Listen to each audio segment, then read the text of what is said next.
Hello friends, welcome back. This is the sixth session of our electrical and electronics engineering interview questions, and I am encouraged by you a lot, and I have been receiving a lot of personal note as well saying that this is great. Thank you very much for your support, guys, and we are getting into the next set of 5 questions. This is going to be interesting as ever. Let's get into the first question.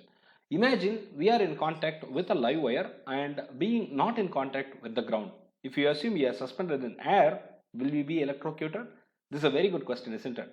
The concept of the current that flows only in the closed path holds true here, and because of that we need a closed path, right? And because of that we won't be electrocuted. But on a contrary, on the other side, if we keep on remaining in that position as stated, that means we are floating, we are not in contact with the floor, we are not in contact with the ground, but we are suspended in the air.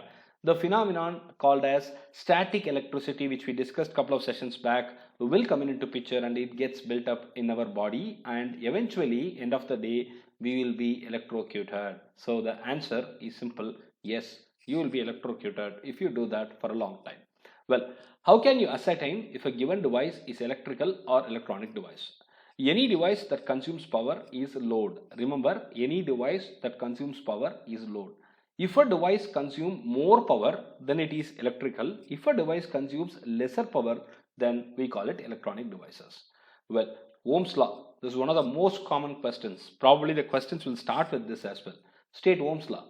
Ohm's law states that at constant temperature or pressure, the voltage across a conductor is directly proportional to the current flowing through it. Mathematically, V equal to IR, or I equal to V by R, or R equal to V by I. This is such an important question. Ohm's law states that at constant temperature or pressure, the voltage across a conductor is directly proportional to the current flowing through it. Please remember it. This is such an important question. Can we say Ohm's law is universal? Right? This is a good question. No, it is not. Ohm's law is only applicable to ohmic conductors such as metals, which include iron, copper, or silver, and resistors. But it is not applicable to non-ohmic conductors such as semiconductors or filament lamps. Remember, Ohm's law is not applicable for semiconductors and filament lamps kind of components. Why filament lamps do not obey Ohm's law? This is again a connected question to the past, and we will have to give a right answer. In the filament lamp, we are taking a filament lamp. In the filament of a light lamp, the temperature rises as the current through it is increased. Yes, obvious, the temperature rises as the amount of current passed through it gets increased. As the temperature is not being maintained constant, Ohm's law will not be obeyed.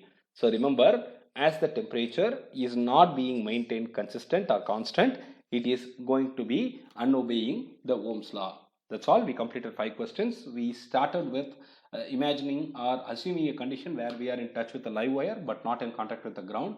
And the second question was how do you identify if a device is electrical or electronics? Then we went to Ohm's law. Then we discussed if the Ohm's law is universal. And finally, we closed with a question: why filament lamps do not obey Ohm's law? Thank you very much for following the channel content. If you like the channel content, kindly subscribe and give comments if you have any. We'll be happy to look into it and we can answer your questions. Thank you.